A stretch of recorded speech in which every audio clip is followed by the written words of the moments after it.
मैं इस वक्त इटौरा में खड़ा हुआ हूँ। आपको बता दें कि इटौरा में एक फसल में, खड़ी फसल में आग लगी और आग के बाद यहाँ मेरे साथ में लेखपाल जी आए हुए हैं। नाम जानना चाहूँगा। सत्येंद्र सिंह लेखपाल हूँ मैं, इटौरा क्षेत्र पर।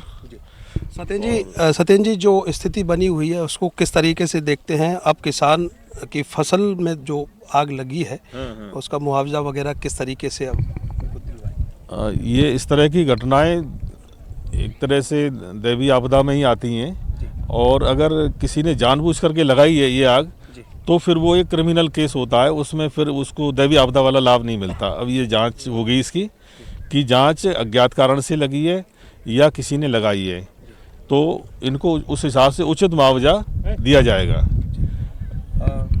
क्या मालूम किया आपने? एफआईआर वगैरह हुई है कि नहीं इधर से? नहीं, ये इन्होंने अभी बताया है कि अभी जा रहे हैं तहरीर देने। मेरी काश्तकारों से डूंगर सिंह रमेश चंद दोनों से बात हुई है, तो ये थाने पे तहरीर देने जा रहे हैं। कितना खेत होगा लगभग इनके ये दोनों भाई सीमांत कृषक हैं, सीमांत नहीं, लघु कृषक हैं, और दोनों के हिस्से में 2.5 बीघा करीब ज़मीन है। छोटे किसान हैं और सहायता इनको शासन से का जो नियम है सरकार का, उस हिसाब से मिलेगी, और मंडी समिति से इनको कार्रवाई करनी होगी। और आप दोनों को, आप रमेश चंद हैं, मैं आपको बता दूं कि आप मंडी समिति से एक फार्म ले आना, उसमें हमारी तहसील की रिपोर्ट प्लस पुलिस की रिपोर्ट, ये दोनों रिपोर्टें प्लस अग्निशमन की भी रिपोर्ट, ये तीनों रिपोर्टें इकट्ठी होकर आपको जाएंगी वहाँ मंडी समिति के लिए, तो आपको मंडी समिति से ही सहायता मिलेगी इसकी। कितनी फसल होगी, कितना नुकसान होगा लगभग आकलन किया आपने?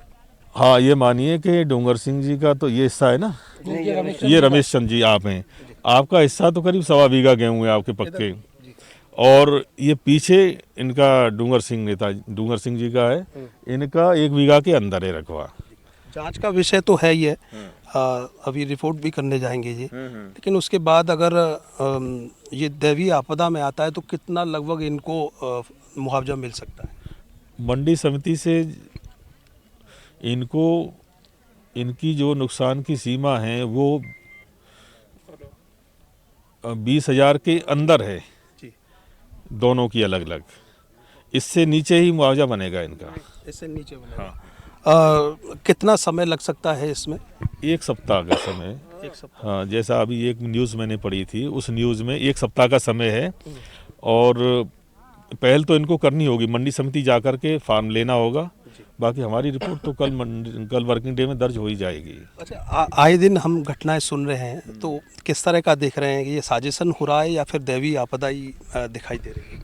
ये चुनाव का दौर चल रहा है। हाँ, ऐसी घटनाएं जरूरी नहीं है कि रंजिश नहीं हो, प्राकृतिक भी हो सकती हैं।